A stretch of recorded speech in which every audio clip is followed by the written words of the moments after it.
Filho, não esquece de levar o casaco, hein? Tá bom, mãe. Te amo. Apivida é medicina e odontologia inteligente para todo o Brasil, com inovação, tecnologia e acolhimento para entregar a saúde que você merece. Apivida. Ei, você, leitor, leitora do Portal da Holanda, estou aqui mais uma vez, graças a Deus, pronto, entusiasmado para iniciar uma entrevista que, com toda certeza, é de todo o interesse público, do interesse geral. Mas eu quero contar para vocês, antes de tudo, como é que nasce, e essa é a minha opinião, como é que pode nascer, como é que nasce uma grande entrevista para abordagem de um assunto importante e, como eu acabei de dizer, que é do interesse da comunidade. Eu vou contar como nasceu essa entrevista hoje com o juiz de direito Luiz Cláudio. Ele é uma pessoa agradabilíssima e, olha só, ele é o juiz titular da Vara de Execução de Medidas Socioeducativas da comarca de Manaus. O juiz Luiz Cláudio Chaves é uma pessoa muito conhecida, é uma pessoa muito integrada à comunidade manauara, principalmente, e isso é uma informação para quem não mora no estado do Amazonas, principalmente, isso é um envolvimento familiar, minha gente, principalmente por causa do grande Nacional Futebol Clube. E isso aí é um envolvimento dele familiar, como eu acabei de dizer, seu pai, já é uma tradição que está totalmente integrada à família Chaves na cidade de Manaus. Mas, como eu estava dizendo, eu vou contar como surgiu essa entrevista. Eu ia passando pelo Boulevard do Amazonas, que é uma das avenidas mais lindas aqui na cidade de Manaus, e eu vi o juiz Luiz Cláudio Chaves ali no meio de um burburinho, com várias pessoas, com várias mudas, né? Mudas de, creio eu, de flamboyant, porque isso. Os flamboyants que são as árvores plantadas nesse boulevard famoso aqui em Manaus. Aí eu fui lá, eu desci do carro, fui lá e perguntei dele, meu amigo, o que está acontecendo aqui? E ele me contou uma história maravilhosa. Eu ia passando e vi o juiz e desci e fui lá cumprimentá-lo, porque vi alguma coisa diferente acontecendo. E ele veio aqui conversar justamente para contar para a gente por que ele estava ali naquele dia com tanta gente, né, com todas aquelas mudas. E eu fui lá, abordei e digo, não, ele tem que contar essa história para todo mundo. Então eu peço a atenção de todos os leitores e leitoras do Portal da Holanda, porque a história que ele tem que contar, que ele vai contar a partir de agora, é uma história muito séria, é uma história que tem a ver também com o nascer de novo para muitas pessoas. Vamos seguir essa história aqui, porque vale a pena. Conto com a companhia de vocês. Doutor Luiz Cláudio Chaves, seja bem-vindo mais uma vez aqui ao meu quadrado. É uma alegria recebê-lo. Olha, Humberto, muito obrigado aí pela oportunidade. Você sabe que a alegria é minha. Eu te acompanho desde os tempos lá do Encontro com o Povo. Que bom, que bom. Da Rede Amazônia. E sou seu fiel seguidor aí. Obrigado. Agora o termo é seguidor, antigamente era telespectador. Agora é seguidor, é verdade. Então, um privilégio imenso poder estar aqui no Portal da Holanda e fazer esse diálogo aí, estabelecer esse diálogo com você e por conseguinte aí com a sociedade. A respeito de um tema que eu amo, que é a socioeducação. Outro tema que eu amo, você já abriu assim falando, que é o Boulevard, a região onde eu nasci e cresci. O senhor nasceu naquela casa? Nasci ali no Boulevard, em 1972. Puxa vida, que lindo. Meu pai foi para de criança, para o Boulevard, em 1955. E desde então meu pai mora lá.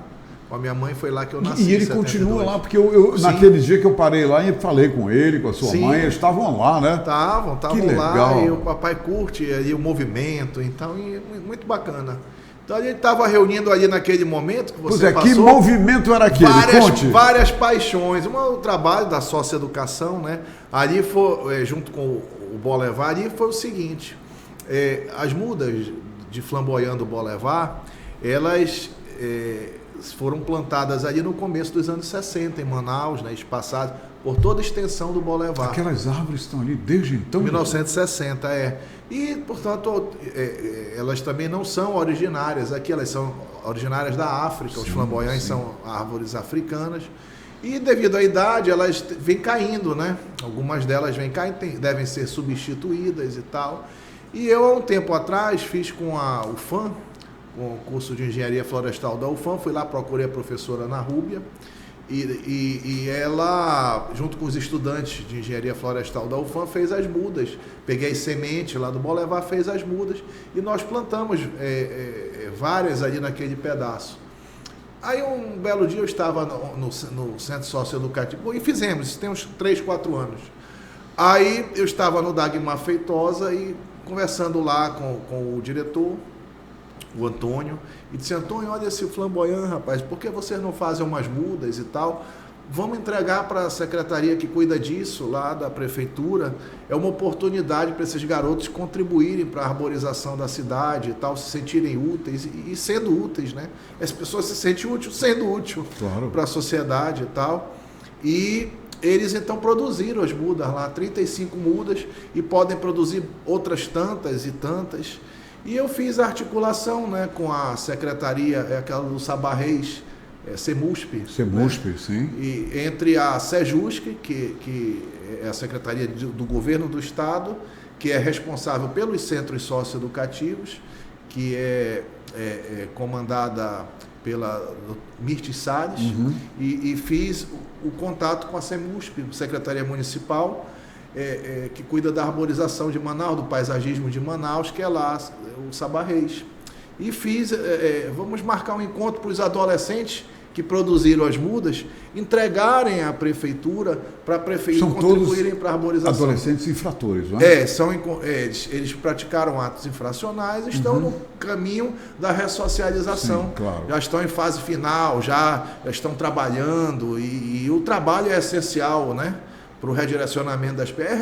É essencial para a ressocialização dos adultos, com muito maior razão, claro, dos adolescentes, né? Porque o trabalho é uma frase, é um clichê, mas é verdade. O trabalho enobrece o homem, né? Então, os adolescentes produziram as mudas e nós fizemos naquele dia que você passou, era a entrega. Olha só. Para a prefeitura pegar e plantar ao longo do Boulevard. Até fiz uma ressalva lá ao secretário, digo: rapaz, às vezes, por dificuldade de obtenção das mudas, né, acabam plantando mangueiras. Ali não tem nada contra mangueira, adoro manga. Sim. Mas o problema é que numa via daquela de velocidade, que depois da construção do viaduto ali sobre a Constantino Nery, ficou o trânsito muito rápido. E as mangas, quando estão maduras, caem. Elas caem. Podem causar acidente, claro, quebrando o vidro dos carros. E quando não, assim, não tem jeito. Quando a árvore dá frutos, recebe pedradas, né? Sim, tá com pedra na molecada ali, não perdoa, né? E aí pode machucar as pessoas que passam ali. Então, pensando nisso, vamos produzir as mudas, vamos resgatar essa tradição dos flamboyantes. Dos flamboyantes, no Boulevard. Que quando estão floridos, sim, não existe paisagem melhor, né? Então é isso, aí eles entregaram, foi um sucesso, se estabeleceu o diálogo. É tão difícil, sabe? Às vezes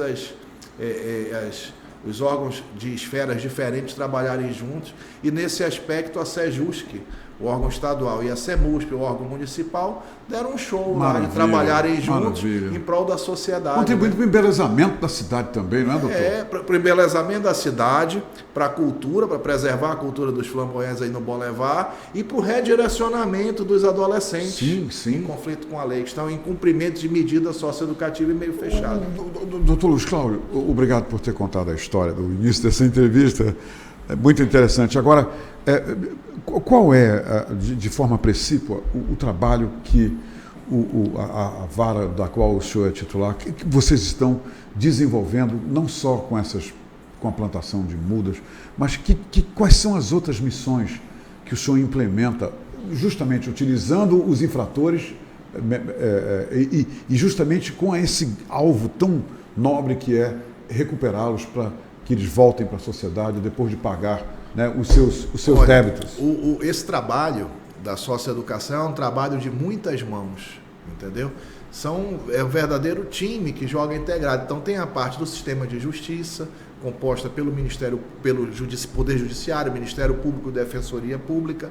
Tem a parte também do Governo do Estado, através da Secretaria de Justiça e Cidadania, que é quem coordena os centros socioeducativos, e tem a parte da Prefeitura, das prefeituras em geral, e no caso aqui que nós estamos em Manaus, a Prefeitura de Manaus, que é chamada as medidas de meio aberto, que são a grande maioria, 90 e tantos % das medidas socioeducativas aplicadas são de meio aberto. O que quer dizer meio aberto? Meio aberto cumpre a medida em liberdade. Em liberdade. Prestando um serviço à comunidade. É basicamente isso aí. Então, onde presta esse serviço à comunidade? Nas escolas, são encaminhados através Efetivamente, isso está acontecendo sistematicamente? Está acontecendo.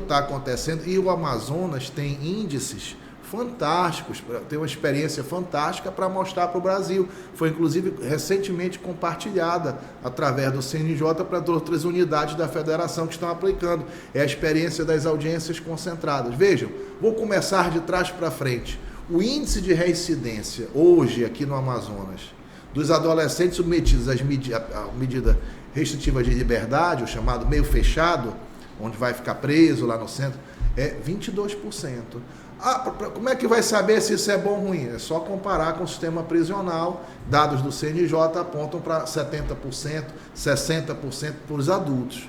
Então, veja, os adolescentes aqui é 1/3, 1/4, dependendo do tipo de pesquisa que for feita, claro, só em relação aos adultos. Então, muito menos adolescentes reincidem do que os adultos submetidos ao sistema prisional. Então, nesse aspecto, a socioeducação cumpre a sua missão aqui. Por quê? Porque todo o trabalho que é feito do juiz, do Ministério Público, da Defensoria, dos centros socioeducativos, das secretarias, do CREAS, de todo mundo é até meio cristão a coisa. Não tem aquela passagem bíblica que Jesus diz assim, vai e não peque mais? É sim, isso. Sim. Praticou o ato infracional. Pronto, não pratique mais. Vamos redirecioná-lo aqui. E é isso. O índice de 4% daqueles adolescentes que cumprem a medida e voltam para o sistema, a medida de meio fechado, hoje aqui no São Amazonas. reincidentes, doutor? Isso, reincidentes assim, e voltam para dentro do centro socioeducativo. A gente tem um conceito mais abrangente de reincidência, porque a gente continua acompanhando mesmo quando eles atingem a maioridade. Então, mesmo quando eles entram no sistema penal, se reincide e é maior de idade e pratica um crime desta feita, ainda assim a gente conta para nós a reincidência, que é um critério, inclusive, mais rigoroso, sob um critério mais rigoroso do que o legal, porque para efeito estatístico, a gente conta como reincidência uma nova representação ou uma nova denúncia por parte do Ministério Público, ou seja, o sujeito responder por outro crime. Claro que quem responde por um outro crime, ou por o que quer que seja, a pessoa pode ser inocente ou culpada, entendeu? Mas para efeito estatístico, respondeu, a gente já considera reincidência. Então, veja, isso... ainda assim, 22% apenas o índice de reincidência. Então, isto mostra... Em termos comparativos com o resto do Brasil, é um índice muito sim, bom. Você pegar, por exemplo, as últimas pesquisas que eu li em São Paulo, em torno de 30%, a Bahia, 28%, e por aí vai, entendeu? Então, eu acho que tem acontecido coisas positivas aqui, e por conta dessa atuação conjunta, tanto do sistema de justiça, quanto das secretarias de Estado, de Justiça e Cidadania, quanto da Secretaria Municipal, a SEMASC, lá que coordena também o meio aberto. Então, vejam, experiências que nós estamos compartilhando hoje, outros tribunais vêm adotando, porque o CNJ fez uma coisa interessante, sabe?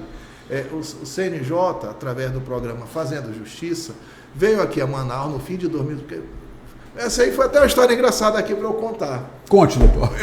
CNJ programou uma vinda a Manaus, né? Uma inspeção e tal, 2019.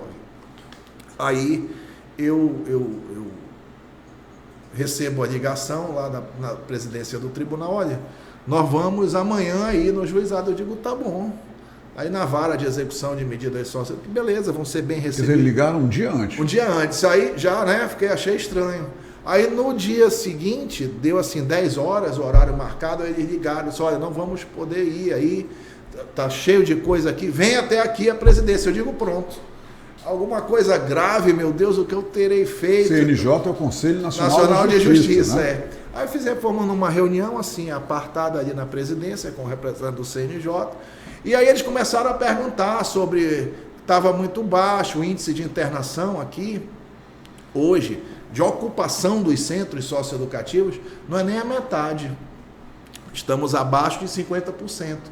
Isso explica até porque a baixa reincidência, porque se melhora o atendimento socioeducativo, se o adolescente é acompanhado por psicólogo, uma coisa é um psicólogo trabalhar com assistente social com 5 adolescentes, outra é trabalhar com 20. Claro. Entendeu? Claro que quando você reduz a ocupação, melhora o nível de atendimento. Ao melhorar o nível de atendimento, o adolescente não reincide. E diminui a ocupação. Diminui a ocupação, é um ciclo. Claro, é um ciclo. Claro. É um ciclo virtuoso, né? Virtuoso, enfim.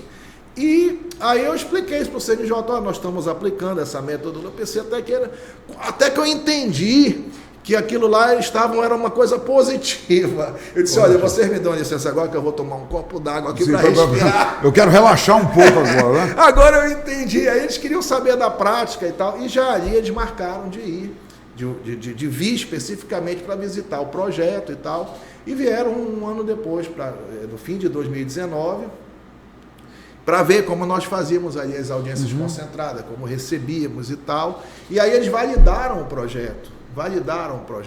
Depois de validar e divulgar no site do CNJ, eles foram além.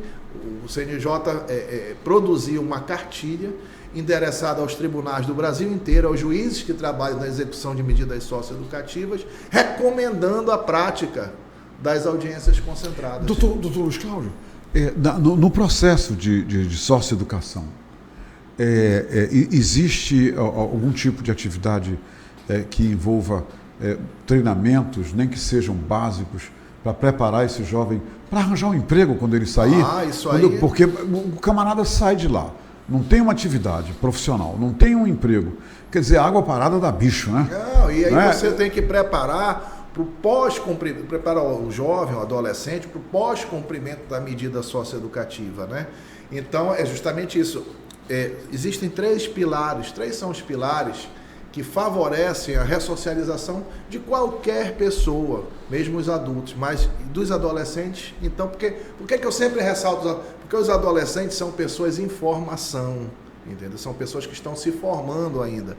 Para você ter uma ideia, quem está me assistindo aí, pegue uma árvore adulta e tente corrigir o tronco dessa árvore. Você não consegue. É difícil. Não, é impossível. Ela não consegue. Se ela tiver adulta, não dá mais. Agora, se ela tiver pequenininha ali, em crescimento, em formação, sim, você vai moldando claro. Na direção que você pretende. Então, é isso, com o adolescente é a mesma coisa. Então, qual é o tripé da socioeducação? É o acompanhamento da família. A família é fundamental. Sem família você não faz nada. E na socioeducação, a maioria das famílias participa? A grande maioria. Aliás, quando eu faço a abordagem com as equipes, eu começo logo dando parabéns para quem está lá, porque não abandonou os seus filhos. Sempre esses jovens... Fundamental isso, né? Eles têm sempre alguém que acredite neles. Às vezes é o pai, às vezes é a mãe, às vezes é o irmão, às vezes é a avó, o avô. Tem sempre alguém lá, um mínimo, um percentual bem pequeno mesmo, que são aqueles institucionalizados, são aqueles que a família abandonou e que aí sim, tem que fazer todo um trabalho aí de reconexão do adolescente com a família, enfim. Por isso que é preciso tanto fortalecer as medidas também de meio aberto, fortalecer os CREs, os Centros de Referência de Assistência Social, botar mais profissionais aí para eles trabalharem, para que possa, o quanto antes, haver essa responsabilização do adolescente com qualidade. Porque às vezes as pessoas dizem assim, porque o ECA gera impunidade. O ECA não gera impunidade coisíssima nenhuma. E por que dizem isso, doutor? Porque é uma informação, porque veja, o ECA gera responsabilização. O debate fica muito assim, eclipsado. O que quer dizer ECA, doutor? O Estatuto da Criança e do Adolescente. Okay. Então, o Estatuto da Criança e do Adolescente, ele não gera impunidade, gera responsabilização.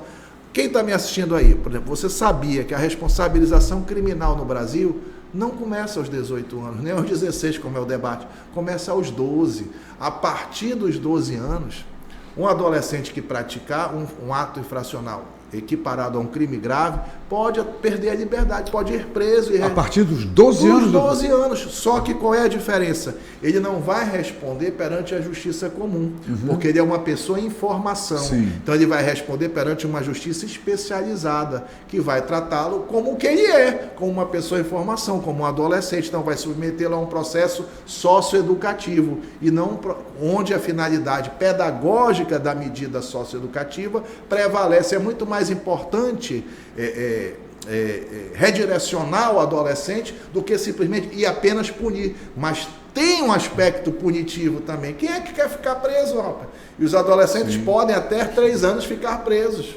Então, às vezes, as pessoas simplificam muito o debate. Então, veja... Quer dizer, os adolescentes podem cumprir pena de 3 anos. Até 3 anos. Até 3 anos. Até 3 anos. Isso aí, preso, fechado. E as pessoas não, acham pouco, enfim. Meu amigo, eu não queria agora, com a pandemia, rapaz, eu fiquei 10 dias, eu peguei Covid, né? Agora, recente, peguei Covid, já não estou mais contaminando ninguém, já tem 1 mês que eu fiquei bom, e eu fiquei 10 dias sem sair do meu quarto, com ar-condicionado, televisão, horrível, né? Rapaz, que coisa, no 3º dia eu não aguentava mais. Entendeu? Então a privação de liberdade é uma coisa, até no meu caso, que foi voluntária, entendeu? É uma coisa terrível, terrível. Mas olha, é assim, família, trabalho com educação e o cultivo da espiritualidade. São os 3 fatores que levam, então, o adolescente assim... Que contribui ao sucesso dessa socioeducação. Você observar o adolescente que não reincide, 80%, 90% deles tem isso aí, é a família próxima. Que legal. É a família próxima. São fatores determinantes. Então, o trabalho com a educação. Aí eles fazem cursos de informática, cursos de panificação. Muito legal. Entendeu? Então, tem vários cursos e ainda podem depois, e aí o Tribunal de Justiça é bacana, fez um exemplo para o Brasil. Um ano antes, você sabe que hoje o Brasil discute muito o pós-cumprimento da medida social, o que você perguntou, né? E o que ele vai fazer depois e tal. Sim. Então, é preciso oportunizar estágio para esses adolescentes, aprendizagem para esses adolescentes, para eles poderem trabalhar, se ocupar e não voltar à prática. O Tribunal de Justiça criou, em 2019 ainda, um programa de aprendizagem, abriu 100 vagas no Tribunal de Justiça para os adolescentes trabalharem. Então, assim... É o tribunal que paga? Não. As empresas... E continua em vigor esse programa? Continua. As empresas são fiscalizadas. Quem são as empresas fiscalizadas pela Delegacia Regional do Trabalho? Superintendência Regional do Trabalho agora, mudou de nome. Então, são as empresas conservadoras e as empresas de segurança. 5% das pessoas que trabalham nessas empresas, as vagas, têm que ser destinadas às pessoas vindas da vulnerabilidade social. Dentro da vulnerabilidade social, mas existem os adolescentes egressos do sistema socioeducativo. Então não é que todas as vagas vão para eles, eles também fazem parte integrante. Então isso atende tanto aquela turma que está no sinal de trânsito, os adolescentes que podem receber um emprego desse, quanto os adolescentes que cumpriram medida socioeducativa. E aí é só fiscalizar. Essas empresas fiscalizadas pagam meio salário mínimo, e o adolescente vai trabalhar 4 dias por semana, de 8 ao meio-dia, e dia de sexta, 1 dia na semana é só para fazer cursos, porque é um programa de aprendizagem. Custo zero para a administração pública. Eu vim da outra vez, eu dei a dica aqui para a prefeitura, para o governo, se aplicarem essa lei, nós vamos aparecer aqui de entre 4 e 5 mil novos postos de trabalho aqui no Amazonas para esses adolescentes. Basta aplicar a lei. Seguir a lei, cumprir uma lei federal que não é cumprida. Veja só, quem são os principais clientes das empresas conservadoras e empresas de segurança privada? Porque são atividades de... como é que chama? Prejudica essa... Me foge o nome agora. É insalubres, atividades insalubres, entendeu? São atividades insalubres. Então, eles não podem trabalhar lá, não tem espaço e tal. Então, elas cumprem a cota, pagam o salário e colocam eles para trabalhar na administração pública, no caso, no tribunal. Claro. Mas a prefeitura, imagina, as conservadoras que trabalham para a prefeitura, para o governo, milhares de vagas, imagine 5% dessas vagas, sem a prefeitura pagar nada. Os adolescentes iriam trabalhar na CEMED, iriam trabalhar na Secretaria de Saúde, onde quer que houvesse lugar, pagos pela iniciativa. Basta a prefeitura dizer, olha, eu só vou contratar, a prefeitura e o governo, eu só vou contratar a empresa conservadora e a empresa de segurança privada que estiver em dia com a lei de aprendizagem. Quem é que diz que ela está em dia?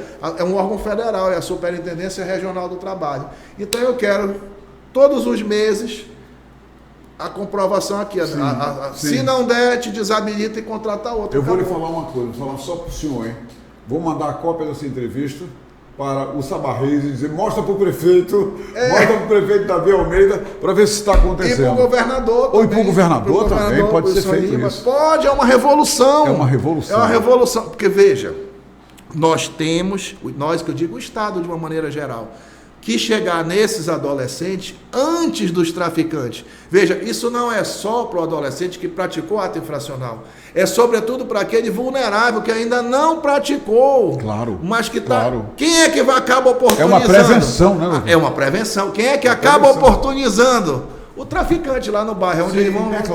Nós temos que chegar antes dessa gente, rapaz. E você chega com aprendizagem, com o adolescente fazendo 4 dias lá de trabalho, de 8 a meio-dia. E a disponibilidade está aí. É só cumprir a lei. Uma canetada. Não precisa ter lei municipal, não precisa ter lei estadual. Não. É cumprir a lei federal que já existe. Doutor Luiz Cláudio Chaves, muito obrigado pela entrevista, que legal, que bacana. Obrigado. Eu falei para essa turma aí que está nos vendo, que nos dá o privilégio da audiência, que o senhor estaria trazendo um assunto revolucionário. E o senhor acaba de fazer isso. Muito obrigado. Tamo junto. Doutor. Muito obrigado. Obrigado. E parabéns pelo replantio lá no Boulevard, que eu tenho certeza vai manter o Boulevard como uma das áreas mais lindas da cidade de Manaus. Eu acho lindo aqueles flamboyantes, floridos e lindíssimo. Parabéns por esse trabalho. Obrigado aí. Tamo junto. Tamo junto. Por hoje é só. Voltaremos amanhã.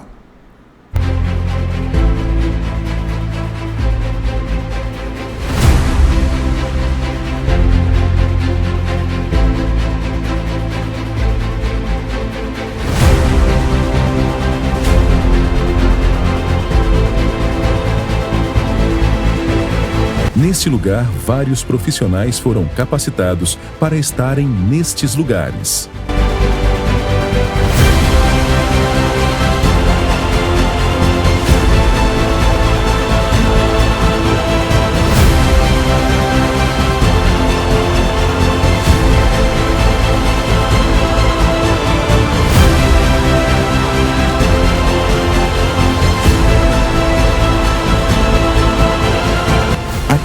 Existe um lugar especialmente selecionado para você.